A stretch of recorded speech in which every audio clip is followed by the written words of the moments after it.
he has his rifle in one hand, mag in the other, and he's getting ready to put this thing in the mag well. And I'm like, and he just deadpan looks at me and goes, "I'm going home."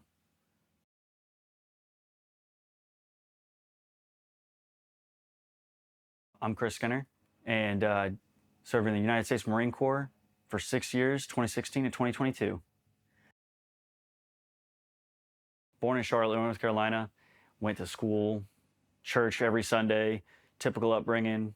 My dad was from New Jersey, grew up kind of poor, came down and made a living for himself. My mom grew up down in Charlotte, uh, was raised in a Lutheran church, had family that served as well. My grandfather on my dad's side, I guess I kind of get my namesake. My middle name is Thomas. He served in 2 wars, World War II and Korea. My dad didn't serve, and he always kicks himself. And he goes, I'm so proud of you for joining the Marine Corps and everything. And he told me one day that my grandfather told him, "I fought in 2 wars, so you wouldn't have to fight in any." He stormed the beaches of Normandy. He was in the Army, but with the Marines and the Chosen.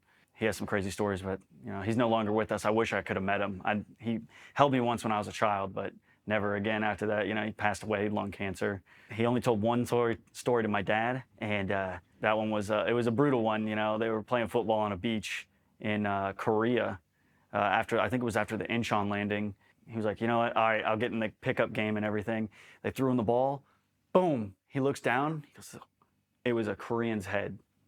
Like a lopped off Korean's head. He only told my dad that story one time after, like, he was blind drunk. That's the only story he ever told my dad. He said that my dad watched Saving Private Ryan with him when it came out. He was like, he just got up in the first 5 minutes, left, couldn't do it. I was born 1995, and I do remember the TV carts and everything that they had. They'd roll them in, they'd have the TV strapped to the top, let us watch live the 9/11 terror attacks. I mean, I watched the second plane hit the tower, and I was looking at it. I didn't know what it was. I was 6 years old, almost 7. And I looked at it and I was like, what? And so my mom, being as we were in Charlotte at the time, and we had the banking capital, like, the Bank of America building and everything, if they're attacking the trade center of America, why not attack the banking center of America too? So her idea was, I mean, our preschool or like our after school area and everything. So we would go to a daycare area, and then they would bus us from there to the schools. And my mom saw that happening, 9, 10 o'clock in the morning. She came rushing over and was like, "I'm getting y'all out of here before another building falls." Like, she snatched me and my sister and took us home. So that was kind of an inspiration on getting into the Marine Corps. I was driving to work, had a minimum wage job at the time. I wasn't going anywhere with my life. Just gotten out of a really long relationship. I'd always wanted to be a Marine. If I was going to do it, I was going to do it right, be the best. And I allowed my recruiter and everything to go, "Hey, here's what we got. Here's what you can do." And saw a kid kind of walking to the bus. His mom was letting him get on the bus, and he got on, and I'm like, "I'm gonna be late for my shift. Dude, just get on the bus." And then he runs right back off the bus, and he was screaming and he was crying and everything. He just wanted to go hug his mom. And I remember being that kid, and I wanted to be like, if I can go, so that kid doesn't have to, kind of deal. I don't want anyone to have to deal with suffering or pain, and everyone has just a safe environment for their child to grow up in, because I had it. So I didn't want anyone else to grow up, in a world where I'm afraid to let my kid go to school. I'm afraid to let my kid be out after the street lights go off. You better have a phone and you better call me, all the time. I didn't have that. It was the 90s. We were just out. Scuff your knee, rub some dirt on it. A lot of my bosses growing up were in the Marine Corps. At the minimum wage job I was working at, was a Beirut bombing survivor in 1984. He lived through that. He would always tell us stories. I worked on a farm for a while, baling hay, and old Cajun Marine who would let us run all of his equipment and everything. He was a Marine. I believe he was Vietnam. Just a few other folks here and there. And I talked to him. My grandfather was in the Army, and tough man. But I was like, these are the guys tip of the spear. I got to do that. I can't do anything else. I was working at that minimum wage job, just hanging out, and I saw the recruiters walking around. I worked at a Cinnabon. I had my little apron on. I was covered in flour and everything. Took that off, and I said, hang on, I'll be right back. Walked out into the mall area where the recruiters were at, and I was like, you guys are Marine Corps recruiters, right? And they said, yeah. I said, I'm 20 years old. How's that work for me since I'm not like right out of high school? What do you need to do? They said, just come on down to the office. We'll figure it out. And my recruiter, she got me in the office, asked me what I wanted to do. I was in college at the time, thought about it. I was like, she said, well, there's an awesome program that you can do college and join the Marine Corps and be a reservist and everything, and then transition to officer. And I was like, that might be a good idea. I'll try that. Raised my right hand on December 7th, 2015 in the MEPS office.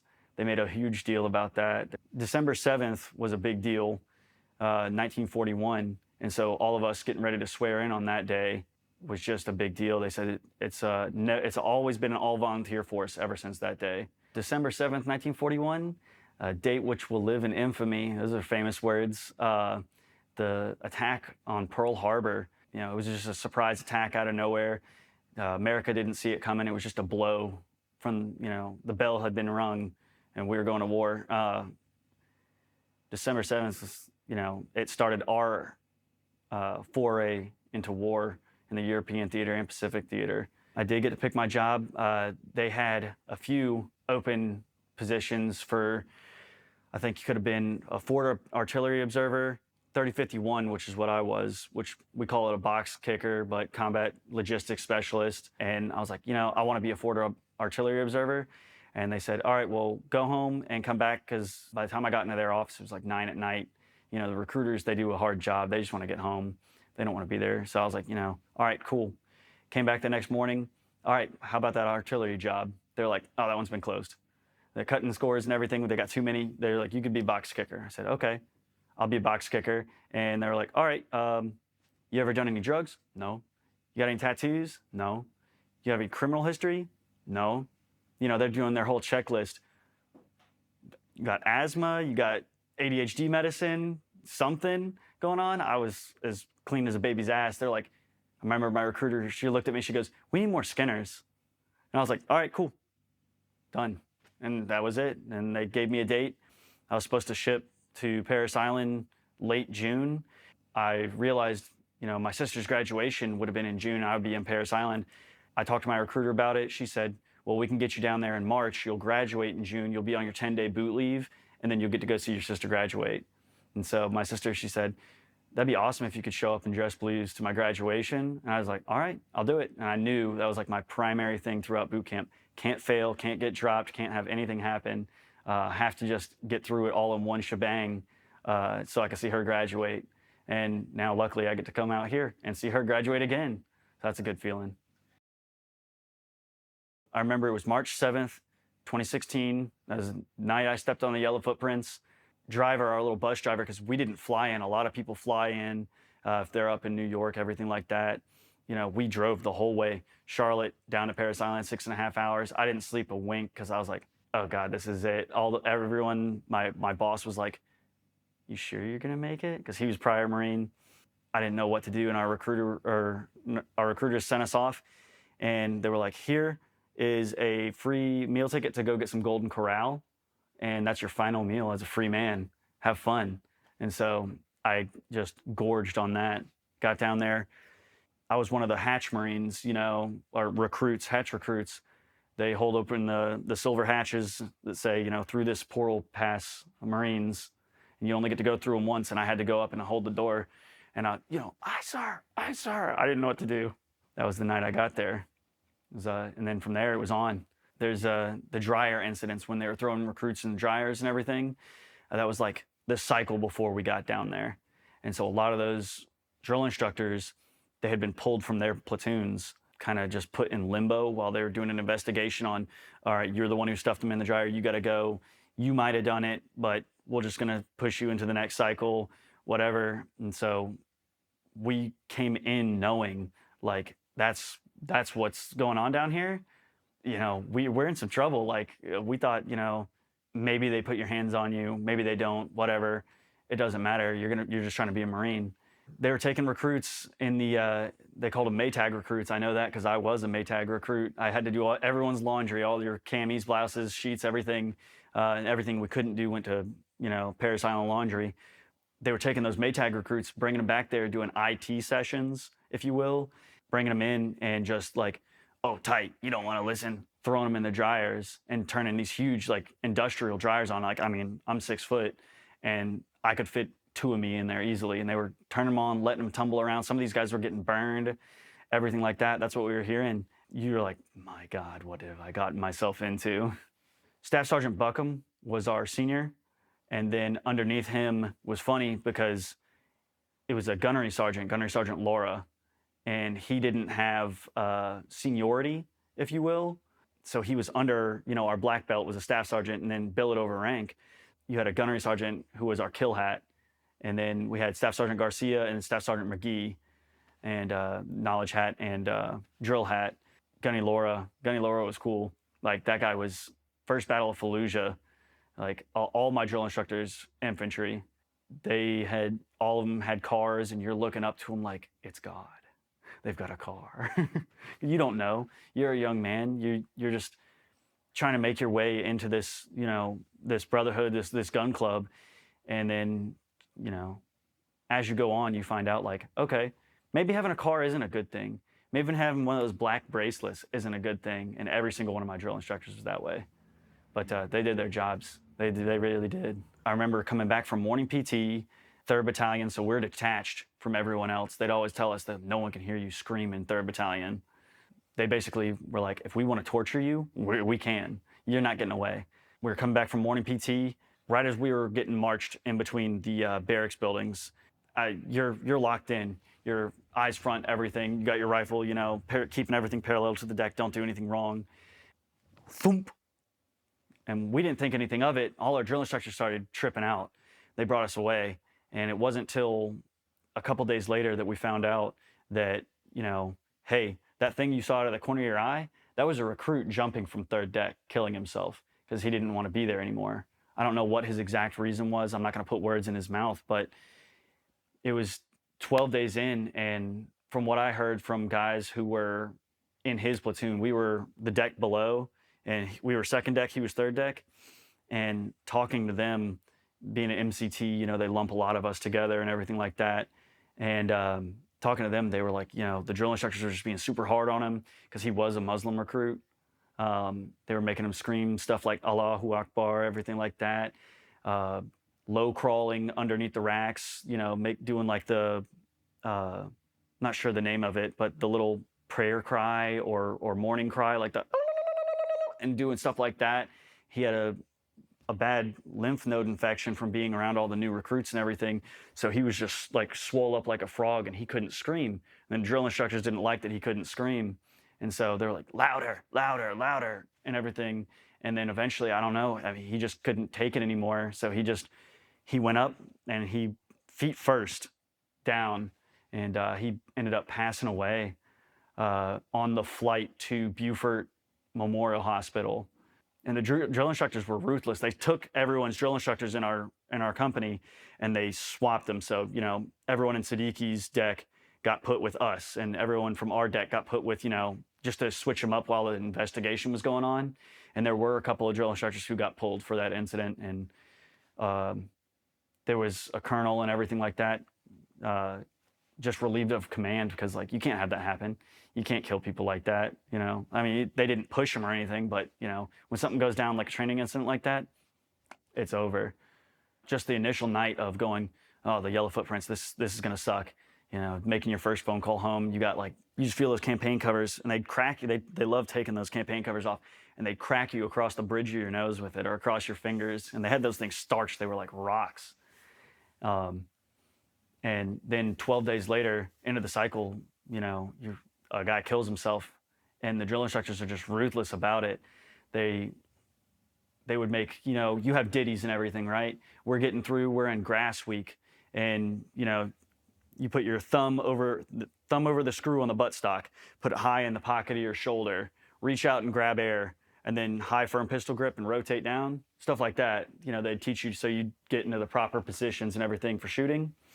And we're in grass week, and it was still in the back of our mind that he had committed suicide.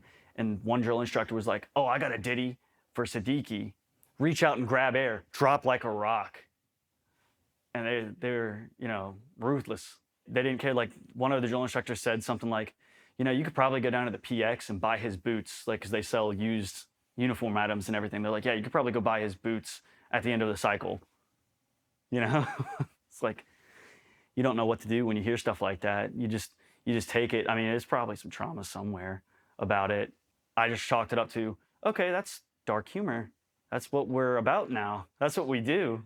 So, wow. Team week went into the Maytag area, like the big depot laundry, because I was a Maytag recruit and I was 20 when I got in there. So they were like, "All right, bud, you're going to teach these kids how to tie a tie." They asked who knows how to fold their laundry and iron stuff. And I was like, "I do." And they're like, "Cool, you're Maytag now." And team week, we get out there and we're going through doing everyone's laundry and everything. And all the recruits that had just went through the gas chamber, we would get all of their camis, and they'd still be covered in the CS crystals.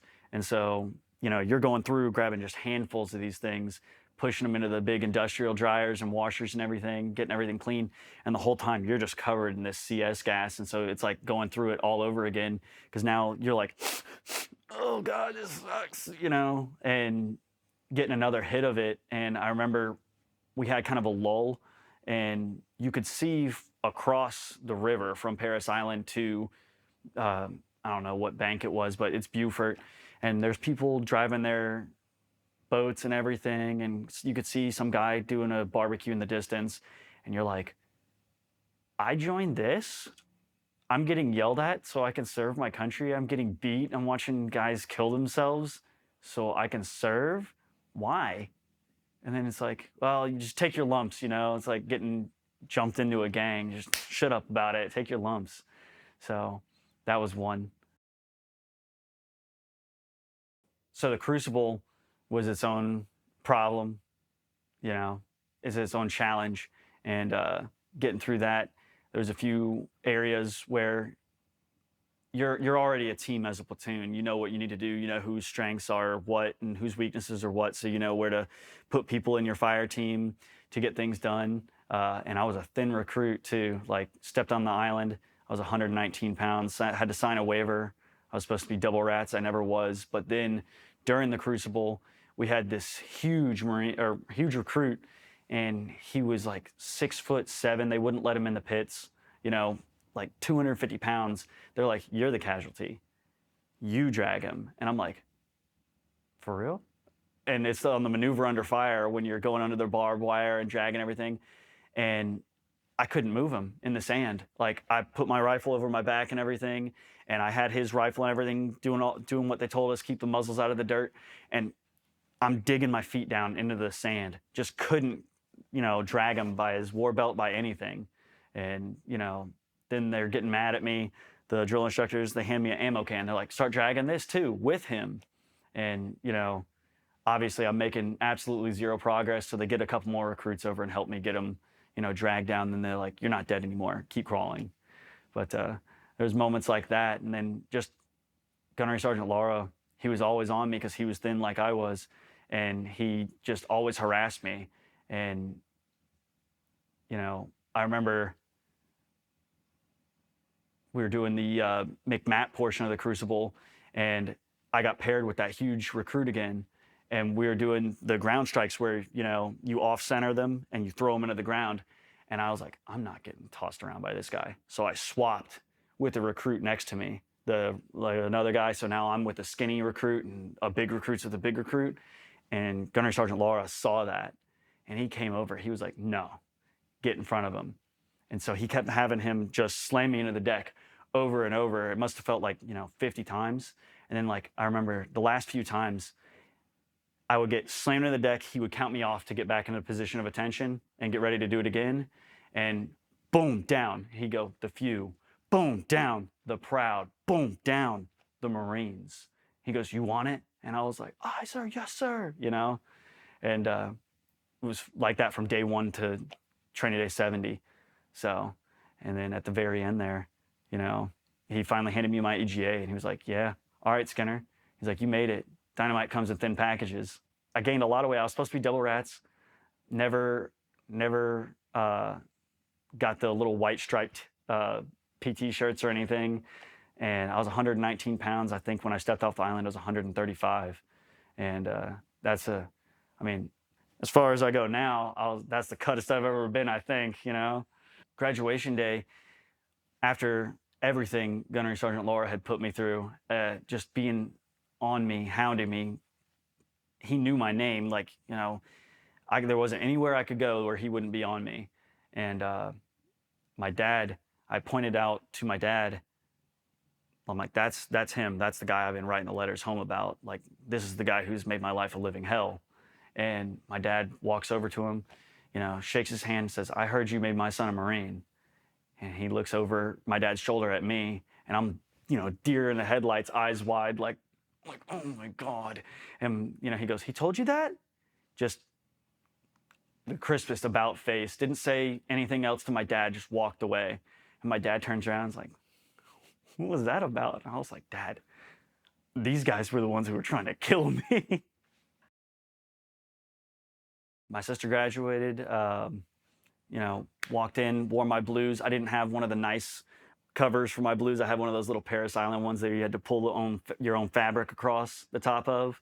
I definitely wasn't looking the part because, you know, they made us stuff everything into a sea bag and get out of there. So my cover was like all messed up, but saw her graduate, and that was a very proud moment for me. After boot camp, went to Camp Geiger, North Carolina, MCT, got dropped into a platoon there, and, you know, did all of our infantry training, if you will, just for anyone who's going to be a pogue or non-infantry personnel. And that was an interesting place as well. It was 2016, so it was kind of like the height of Afghanistan, if you will. Like we weren't starting the drawdown yet. There wasn't an end in sight for, you know, the war in the Middle East. So everyone who's there, drill instructors, all your combat instructors, everything like that, any other regular personnel, they had at least 1 or 2 deployments. They knew what it was about, so they were about to train you. Like, all right, we're gonna make sure you do good. We want you guys to come back alive. We're not sending people to get killed. There's no cannon fodder here. That's not what the Marine Corps is about. We want the best. They taught you a lot of like intricate little things, how to run the machine guns and everything. We had one guy, I can't remember, he was a sergeant, can't remember his name, but he taught us about on the front of the 240s, right underneath the barrel, there's that little gas block that you can adjust for adverse settings, or if it's starting to get choked up with carbon. He's like, just run that son of a bitch wide open. And then you don't have to worry about cyclic rate or anything like that, as long as you're just doing your die motherfucker die and everything. And just how to maintain the weapons and get around, you know, clearing rooms, throw the buttstock over your shoulder. You got a 20-inch long rifle here, a 20-inch barrel rifle. You know, you're clearing the house with a broomstick. You know, if you pop that thing up over your shoulder, you can get around a corner easier. You know, guys who had actually done this in real life, you know, were training you to do it. You know, it was getting over that barrier of like, oh, this isn't a video game. This isn't summer camp. Like, all right, I'm gonna do this. I'm gonna go get deployed. I want to do it. You know, still in that mindset. What the Marine Corps wants to define as hazing, I don't agree with. You get promoted in the Marine Corps and you know you're going to get pinned. You have to pick somebody who you can have your commander or whoever in front of you promote you, but generally the tradition is you pick somebody who you trust, somebody who's been a leader to you, somebody who's been a mentor, and then they come in, you know, and they pin you to your new rank. And at least in my experience, the tradition was you take the old rank off and you throw it over your shoulders, or sometimes drop it to the ground and stomp on it, grind it into the ground. You're never going back to that rank. You know, you're only moving up. And then when they take the new rank, there's no backings on them. They place them on your collars. And to get pinned, they put them down on your chest, and right there in front of God and everybody, they pound these things down into your chest. And, you know, generally it's just once, you know, for the show in front of everybody, like, okay, look, he got it. and you salute, do everything, you go to the back of the formation. It's only until after, go congratulate the newly promoted Marines and everything, that your seniors will kind of pull you off to the side, and then that's when you really get it. They're putting you up against a brick wall and just hammering these things down in your chest. They're telling you, like, all right, you're not X rank, you're not a PFC anymore, you're a Lance. You need to be a senior Lance. That's that weird E3 spot to be in. But getting pinned is not hazing to me. Getting pinned is tradition. It's like that bond that you have with other Marines that have done it before you. Just like getting your jump wings or something like that. They do the same thing. Getting pinned is tradition to me. It's almost like a college frat type deal to me, but I enjoyed it. It made me feel like, hey, we're here. It's not for everybody. There's certain people who don't need that to happen to them. If you're like, all right, I'm in it, guys, let's do this. Like, I'm about it. Let it happen. That's my opinion on it. As a reservist, you just get your DD-214. You've already previously interviewed with your unit. Before you even go to Parris Island, you interview with your unit, and you're like, okay, supposing I survive and make it through all this training, I'll be your new Marine. So I knew my unit. I knew where it was going to be at. It's Raleigh, North Carolina. There was a closer unit to me where I lived in Charlotte. But at the time, being as I picked the box kicker job, my unit was Raleigh. CLB 451. Raleigh is a joint Navy and Marine Corps reserve base right outside of NC State. So, I mean, you could see the bell tower and everything from the front drive. As an active duty Marine, you hit the fleet. Reserves, you go hit the reserve side. So you just go home, and you're a shiny new Marine, and everything around you is like, there's no standard. There's no wake up for PT. There's no, don't walk on Sergeant Major's grass. Don't touch your face. You have to be on time for everything. Where's formation? And then it's not until you hit your first drill weekend and then you're finally back in it, and it's like, okay, this is some semblance of normalcy for me now. My new life, my being a Marine. And so from the get-go almost until the end of your enlistment, whether you finish your 20 or you just do, your 6 and get out, you're kind of trying to find a switch, if you will, like a light switch. All right, I'm at drill, my Marine switch is on. You're Marine 24/7, and you're always going to have that with you till the day you die. But I can't make these jokes. I can't act like this. I can't start yelling at people. I would get yelled at or whatever. Like, if you mess up, it's your ass in the Marine Corps. You're gonna have a corporal or a senior lance down your throat for the next foreseeable future.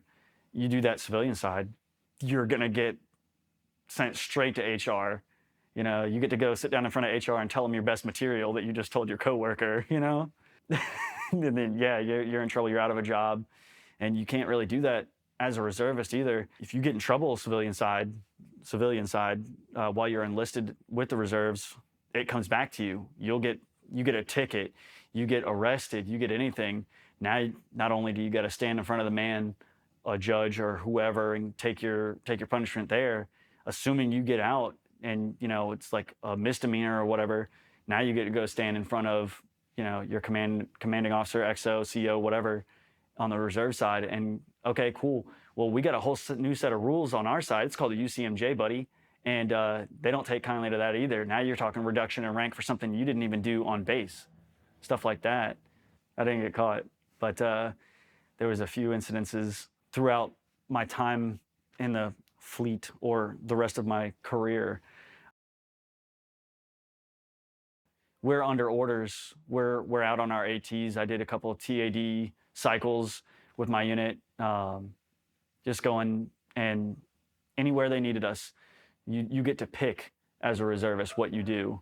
AT would be annual training. So one AT got to go to Quantico, Virginia, and spend some time out there with the officers, shooting and everything like that, on the range, being a block coach, being a range coach, everything like that. Just a bunch of Marines doing their thing. And it is such an officer-heavy area up there. You got to kind of be on your P's and Q's, you know, with a lot of shiny collars and everything. You can't be fucking around like you normally be fucking around if you're out at your unit or whatever. You got places to hide. Out there, it's just a big range field. You know, you can't hide. We're at the 300-yard line and just hanging out, getting ready for the next course of fire. The heads were under construction at that time in Quantico. And so it's like, we got to piss and we got to shit. There's berms on each side of the range. So we make an executive decision, you know, to go, all right, let's go quick. Don't let anyone see you. Get in, get out. By the time we get over to the berms, you know, everyone staged their rifles, cleared them out, everything. We get over to the berms. Everyone's just letting loose on the side of this hill here. I'm probably the forefront most Marine on the berm, highest up, and I just see an 8-point coming over the hill, and I'm like, am I just delusional? And then I see 2 full birds on the collar come over, and I'm just dicking my hand with a stream, and I'm like, good morning, sir. You like, and he goes, oh, thank God, I thought I was the only one. He turns around and starts pissing too, and we're just like, that happens out here? You can get away with stuff like that? I was almost a terminal lance. Only at the very end of my enlistment did I pick up corporal. I like to joke with my sister. She was in for 4 years and made it to sergeant. By that time, I was still a lance. I was a lance when she got in. I was a lance when she got out. So some of these newer officers, you see them, you know, they're a butter bar or they're a first lieutenant. And it's like, I have as much time in service, if not more than you do. And you're going to go, oh, yeah? I couldn't hear you from you not standing at, you know, parade rest when you're talking to me. I'm trying to teach you something, and I'm trying to make you better at something like land navigation or whatever. And you're going to sit here and go, oh, okay. Oh, I'm sorry. My diploma was in the way when you said that. That's the kind of the attitude from a lot of guys. There were some chill officers. There were some real cool guys, especially some Mustangs. They didn't let their egos get in the way. You know, Mustang being, you go from enlisted to officer, or like the warrant officers and stuff, they're senior enlisted that go to kind of a pseudo officer position, but they've been in so long they're not going to restart. But those guys were cool. It's just a very fresh, you know, baby face guys that were just, I am a sir and you will respect my power kind of deal. And being a reservist, we trained with Army and Marine Corps, and then sometimes it would just be active duty Marine Corps, reserve side Marine Corps, all on a range, because you only have so many training days to lock on and do that range time. And there was more than once where either I was on the firing line or down in the pits. Being down in the pits, when it happens, the line gets called hot, and we're still on a cold pit, so we're across that red firing line, where if you go out there, there's a chance you can get hit with the ricochet, or something can come down, you get, you know, hit with the splinters off a side post when a round strikes it, whatever the case may be. And we hear stories all the time like, hey, Corpsman just got shot, you know, last week on this range because he was playing fun and sticking his hand out across that red line. Now we're across the red line and you hear that distinct snap, just that over your head, and then the whole line just lights up. Me and one of my boys, Russell, we're hanging out. We're holding the BMOD targets because we didn't expect the Marines to get from 300 to 500 that fast and call a hot line. And we're holding a stack of targets, and we're just trying to move them to the sound shed, get them out of the way so we can keep the range moving. And we start hearing those snap, snap, snap, snap. And it's like, are we getting shot at, dude? And he didn't take a split second to just, he was back up on that catwalk. And I was still standing there processing it like, I wonder if one of those would, you know, hit something and come down and hit me. Oh yeah, I should run. And then zip, right back to safety. But it happened more than once. Being on the range incidents happen like that all the time. They're trying to get you to follow the 4 weapon safety rules all the time, but you know, somebody's gonna forget, somebody's gonna do something wrong. And on a pistol range, the old janky M9s that we used to have, they had that little drop safe on them, or the hammer drop.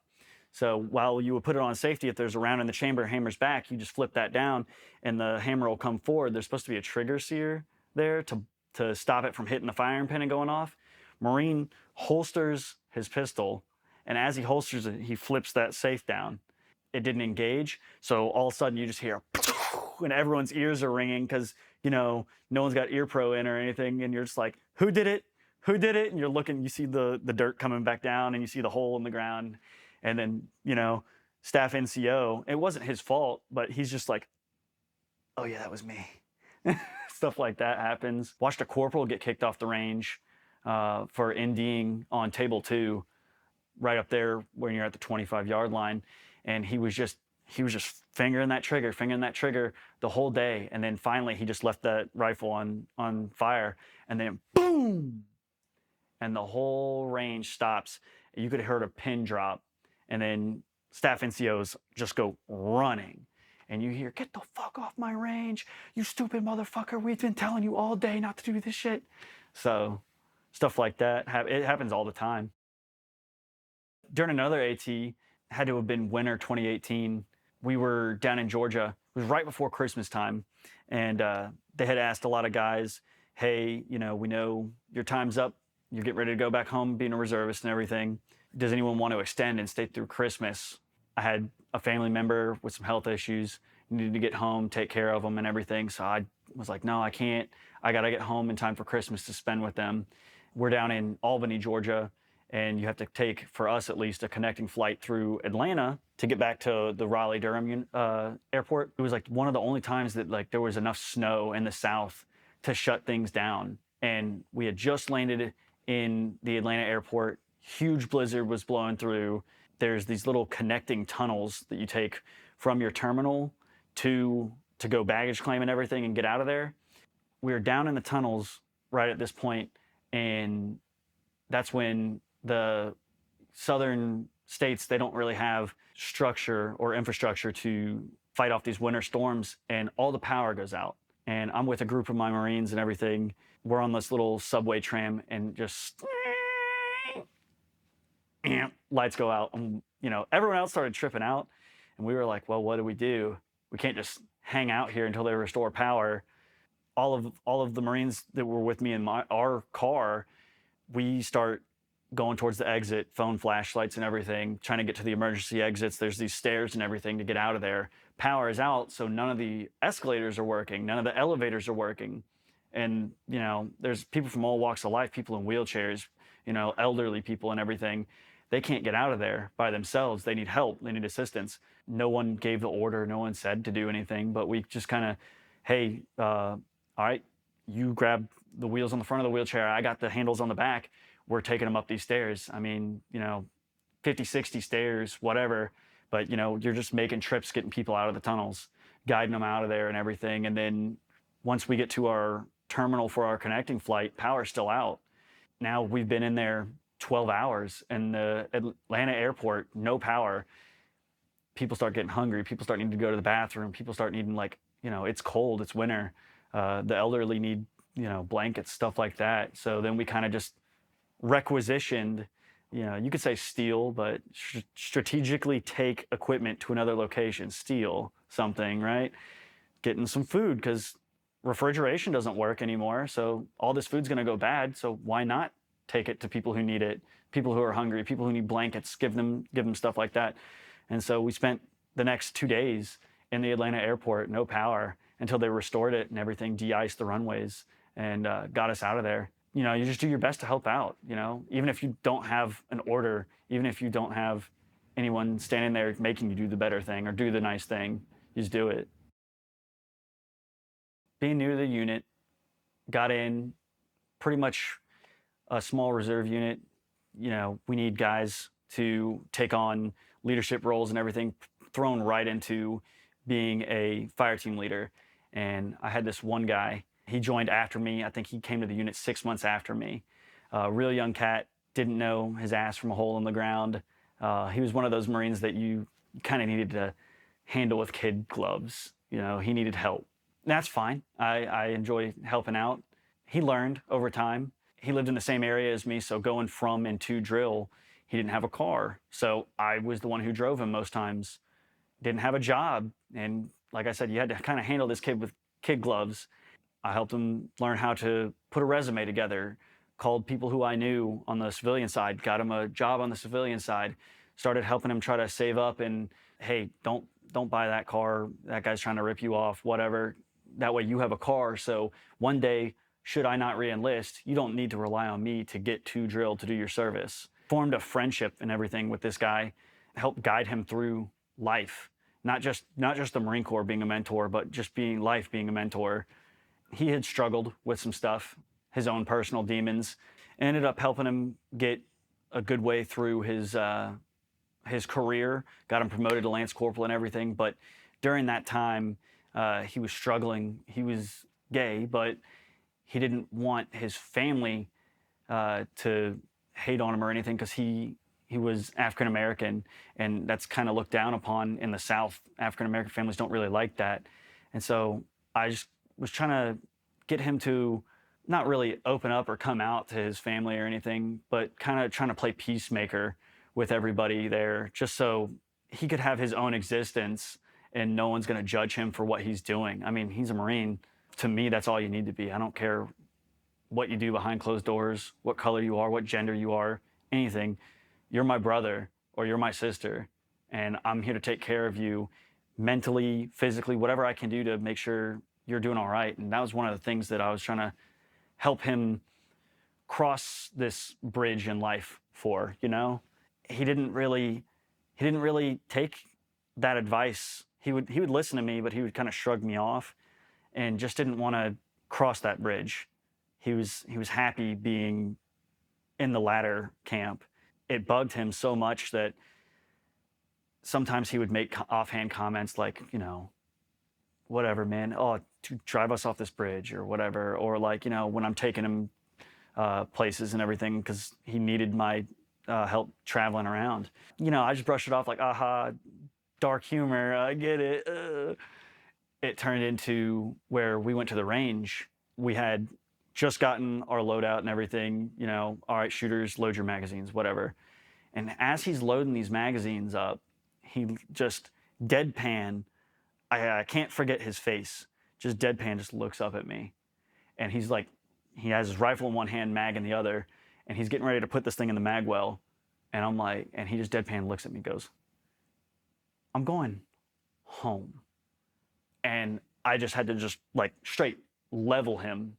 I'm not a big dude, and he wasn't a big guy either, but I had to level him right there on the range.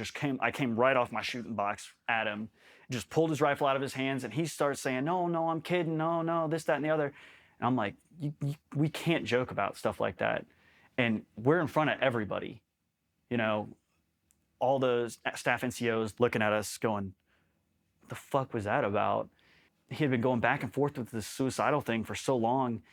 At that point, there was no hiding anymore, me trying to skirt around the fact of, I know it's the military. They say they're going to help you. They say we're going to have resources for you. We've got suicide hotlines. We've got people for you to talk to. We're a family. We're one. We're in this gun club together. They start interviewing him separately. They took his rifle. They took everything from him. They wouldn't let him shoot that range. They interview with me and my CO and everything, saying stuff like, hey man, you know, like, has he said this stuff before? And I'm not trying to get him in trouble. I don't want him to get kicked out, because I know that's the route they're going to go. And I expressed that to my commanding officers and everything. And they're like, no, don't worry about it. We're going to help him out. We're going to get him resources. We're going to, you know, see what's wrong mentally and see what we can do to fix it and allow him to serve. And it wasn't before too long that, you know, he was gone. He had left. As reservists, we get to take our gear home with us. And he had left all of his gear at his home where I had always picked him up at. But he just sent me a text. It was like, if you want my stuff to take back, it's at this location. And I had to go like scoop all his stuff. And it's Charlotte. It's not like the greatest area for me to be in. There's a lot of gang activity and everything down there. And so going down there to retrieve everything kind of put me in like an awkward position. You know, they're like, oh, you're in the military, huh? You're a military man. You know, we're gangsters. You're not getting out of here with that stuff, whatever. So that was an awkward position to be in. But then he just disappeared. And, you know, he had already had these suicidal tendencies and everything. And he had already had, I don't want to be on Earth anymore. And I tried to coach him out of it for years. I mean, I knew the guy for 3 years, getting him a job, transporting him, being in the Marine Corps. So it's like you got such a close relationship with this person, and all of a sudden they're gone. So what do you think happened? I didn't know what happened to him. And my CO always asked me, "Did you ever hear from him anymore? Did you ever hear from White?" "No." You know what happened with him? Is everything good? Like, what's he up to nowadays?" "I don't know, ma'am. I'm sorry." And I blamed myself for that for a long time. I did start drinking pretty heavy between that and a couple like deaths in the family, trying to be there all the time for people and not, to me, not living up to my standard, who I should be as a Marine, who I should be as a person. And he's gone. And I, finally, one drunken night, I call a guy who knows his family and get in contact with them. And they're like, "Oh yeah, he's good." I lost it. I didn't know what to do because I had worried myself to death over this kid for forever. I get his contact information and I call him up. It was like a breath of fresh air, like the weight of the world had been lifted off my shoulders hearing that he was alive. It was like, I don't know, finding your lost dog or something. Like indescribable amounts of joy. We still keep in contact to this day. I'm thankful for it. I talk to him, just see how he's doing. He's kicking it, so I'm glad. He's made it past those tendencies and found out life is worth living. One of the final ATs that I was on, we had went to a range / field op, and I was kind of the unofficial land navigation instructor. I know how to read a compass. I got really into it. That was like one of my favorite things is, traversing long treks and making it to, hey, I can find this spot down to a meter's precision with just a map and a compass and a little protractor. Was training some LTs on lieutenants on how to do land nav because you can't spell lost without a LT. Just got done, released them, and hey, I'll help you plot your points, go find your points and everything, get everything, and then come back to me and I'll verify. If not, you go back out, go do it again. They start walking off, just into the woods. And I'm like, all right, here we go. Now we get to just kick back and wait for all of my groups that I sent out to come back with their correct points. It's a waiting game. I've taught them what I could, and they gotta go exercise. It's a pass fail. Next thing I know, here comes a group of LTs limping back to me after I just watched them walk off into the woods. And I'm like, it's about an hour's time difference. "All right, sirs, what's going on? Well, y'all are back fast." And they're like, "Well, these two need to go to the hospital because they're going into anaphylactic shock. We walked into a beehive." And I'm like, oh my God. And then I was like, and then one of the LTs pulls me to the side and goes, "You also need to go talk to this mass sergeant." They're like, "We walked into a range." And I'm like, "You walked into a range?" They're like, "Yeah, we shot the wrong azimuth, walked into a live range. They shut the range down. The mass sergeant got everyone's names and rank and wrote it down and told us to come tell you to see him since you're the one who taught us how to do land nav." And I'm like, okay. And they're like, "Also, by the way, on the way back, we got stung by bees and like these guys are allergic." So they're like, they're in some trouble. So get Doc. Doc takes these guys who had been stung to the hospital. They're on their way there, and he's EpiPenning the shit out of them. And I'm standing in front of this mass sergeant, and he's ripping me a new one. And I'm like, I didn't tell them to go that way, Mass Sergeant. Like, with all due respect, like, I didn't tell them. He's like, "But you taught them. You showed them how to read this stuff." And I'm like, "But I wasn't there holding their hand, telling them that's the way. Go that way." He's like, "But you still gave them the knowledge. You should have told them not how to read these compasses and do everything and not let them go willy-nilly." And I was like, "But Mass Sergeant, like, there's a barbed wire fence that says do not cross live range. They pushed through that. I didn't make them walk through that. I didn't hold a gun to their head and say, go on," And he was just adamant about wanting to just, NJP me over this. And I had some great staff NCOs. They went to bat for me. My mass sergeant from my unit, my INI, and a newly promoted sergeant major. Super awesome guys. Like, those guys later in my enlistment you could go to and with problems like that and have them resolved. So getting promoted to corporal, I always wanted to be a sergeant. So somebody could go, "Oh, good morning, Sergeant Skinner." I always wanted to hear that, but I never made it. So it is what it is. But getting promoted to corporal was a rough time. Very into my enlistment, probably 6 months till I got out, and getting pinned for that. I had some guys who had been there with me for my whole enlistment, some staff sergeants who I knew as lances, some sergeants who I knew as PFCs when I first got there. Picking people to promote me to corporal, knowing all these guys knew me, knowing all these guys watched as we all grew up together in our Marine Corps career. Once you picked up NCO, I mean, we had a 2-level unit, so the only way to access it was by stairs. They pulled me into this coat closet, pretty much, or janitor supply closet. I saw about 3 or 4 familiar faces after the promotion ceremony. The lights went off, and then it was just like a cartoon. It really felt like you could see like the little red stars, the little yellow stars, like fists coming out and going back in a little dust cloud. And I just got worked over in there. The wheels beat off of me. The lights came back on, and then they all went by and just shoved the ranks down into my shoulders and were coming by just giving me these dead legs, like 3 or 4 apiece. And there was like 20 guys in this room. And they're like, all right, now you need to go up and see First Sergeant to go get something. I forget what they asked me to get. At that point, I couldn't even focus on just trying to stand in the same spot. I couldn't walk. I was like Bambi. And they made me crawl up these stairs, for probably a week afterwards. I couldn't walk straight. Just trying to drive, like putting your foot down on the brake, was the most agonizing pain, because like there's that nerve that runs down in your thighs. I hid it pretty well from my parents, but they finally saw me. They were like, "What's wrong with this kid? He's walking like something, like he's got some palsy or something." Yeah, making corporal was probably the proudest point in my career, because now I had made it. I was an NCO. What I had to say finally went. It wasn't just shut up, get out of here. Transitioning out, you're almost half, 1 foot in the grave, 1 foot out, being a reservist. There's not really I spend every single waking hour with my boys, and then now they're gone, and hopefully I see them sometime in the future. A lot of us were friends in and out of the Marine Corps, lived close to each other. We could see each other whenever we wanted. We could call each other whenever we wanted. There was no real, this is it, DD-214, get off my base. Transitioning out for me, because all I ever wanted to do was be in.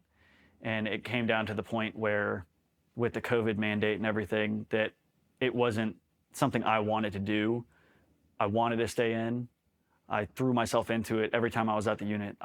Everything I could learn, everything I could be that encompassed being a Marine was getting stripped away from me at that point. They weren't going to allow me to re-enlist. They weren't going to allow me to continue doing what I loved. I loved being a Marine, even if it was a reservist, because I got stuck being a reservist, whatever.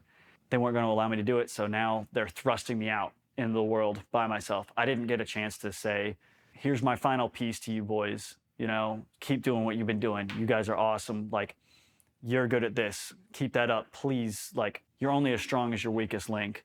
And being mentors to each other, take care of each other, be brotherly, have that camaraderie, and don't forget about me either, guys. Like, because I know I won't forget about them. Like, I think about them daily.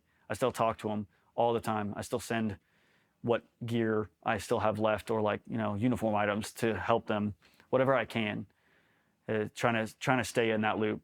And as a veteran, some guys get out and just don't want anything to do with whatever branch they served in, and they're happy just being Joe Schmo.